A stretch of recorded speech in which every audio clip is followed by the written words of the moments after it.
Salut à tous, aujourd'hui on analyse la gamme Royal Canin Maine Coon adulte. Que vaut-elle? Respecte-t-elle les normes? On l'analyse et on vous dit tout. On commence l'analyse par la composition des ingrédients. Ici on est sur une croquette essentiellement à base de protéines de volaille, sans pourcentage malheureusement, on ne pourra pas connaître les proportions.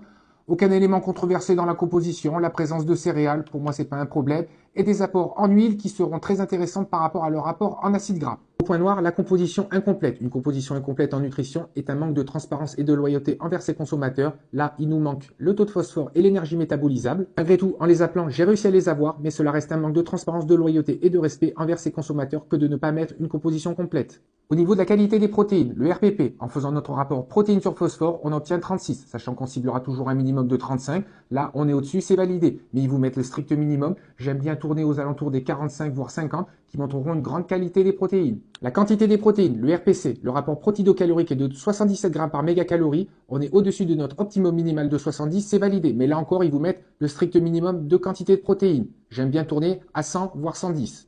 Le pourcentage de graisse, 20%. Pour un chat stérilisé, le taux se situera entre 10 et 12%. Et un chat entier, très actif, voire chaton, le pourcentage sera entre 15 et 20%. Là, ce n'est pas une gamme adaptée à un chat stérilisé et peu actif. Taux de centre, 7,5%. Un taux modéré se situera entre 5 et 9% et un taux parfait entre 5 et 7. C'est validé. Le taux de phosphore, à 2,16 grammes par mégacalorie. Le rapport maximal souhaité pour protéger les reins est de 2 grammes. On est au-dessus, ce n'est pas validé. Mais si le chat est jeune et en bonne santé, on peut accepter cette petite tolérance. Mais pour une gamme connue comme Royal Canin, ils auraient pu vraiment faire l'effort d'être dans la norme. Enfin, l'énergie métabolisable, à 402 calories pour 100 grammes. Pour un chat stérilisé, on se situera entre 330 et 360. Là, c'est clairement pas une gamme adaptée à un chat stérilisé, sinon il va exploser. Là, on est vraiment sur une densité énergétique pour les chats entiers, très actifs, voire même chatons. En conclusion, une qualité des protéines dans la norme, on vous met le strict minimum, pareil pour la quantité, le pourcentage de graisse et l'énergie métabolisable très élevé, réservé uniquement à des chats entiers, très actifs, voire chatons, une gamme pas du tout réservée à des chats stérilisés. Point noir pour une composition incomplète pour une gamme aussi connue.